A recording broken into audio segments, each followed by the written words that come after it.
katawan at espiritu. Puspusin ko siya ng iyong kapayapaan at ng suporta ng panalangin ng iyong banal na sambayanan. Inihahabilin namin si Papa Francisco sa iyong mapaghilog na pag-ibig sa pamamagitan ng mga doktor, nurse at mga dalubhasa sa medisina na nangangalaga sa kanya. Hinihiling namin ito sa pamamagitan ni Kristo na aming Panginoon. Amen. Mahal na Birheng Maria, mapagmadali sa may sakit, ipanalangin mo ito. Tayo po magsiupo para po sa ating mga paalala.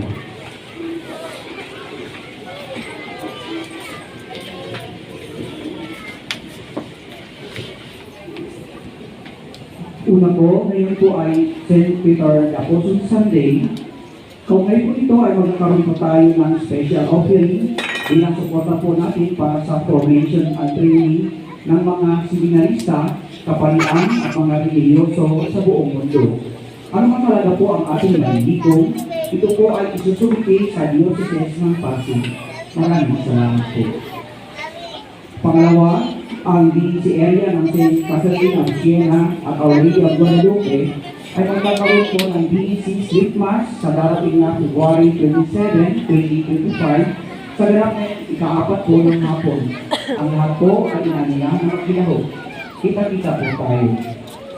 Pangatlo, narito po ang mga banal na misa sa darating na March 5, 2025, Merkules ng Abo o Ash Wednesday dito po sa ating parokya. Ito po ay ang mga sumusunod.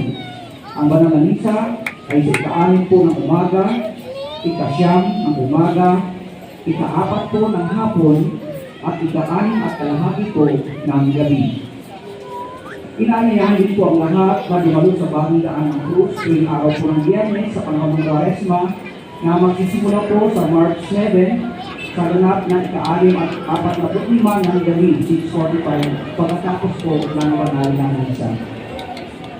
Pang-apat, magkakaroon po tayo ng adult baptism sa darating na April 19, 2025 during Easter Vigil. Ito po ay bukas para po sa mga 12 taong gulang pataas, para po sa mga interesado na ito po ang mga kinakailangan. Original at photocopy ng PSA birth certificate, PSA referral form, certificate of no record of intent, mula po sa nagdalang simbahan at pagdalo sa mga serye ng katisismo. Para po sa karagdagang informasyon, magpipaulinay lamang po sa sisino po ng ating po. Sundan ka niyan. Pasalamatan natin si Ayaw matulog. Mr. Lito Temocha at si Yesa Pagkaliwangan na nag-alay po ng pan at vino.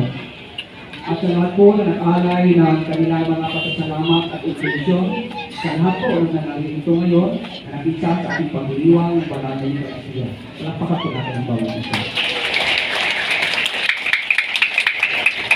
Pangalan po, inaanyayahan po ang lahat na ganyan po ang kanilang mga plaspas na binasbasan noong nakaraang taon dito po sa ating parokya.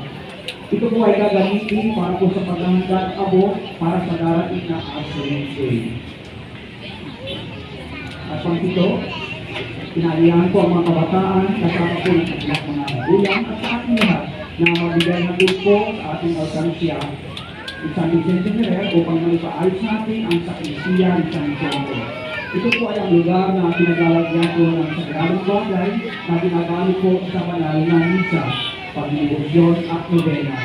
Kung ang gusto magpabot po ng kanilang mga donasyon at tulong, maaaring lumapit lamang po sa tanggapan po ng ating parokya. Maraming salamat po sa inyong mabuting puso.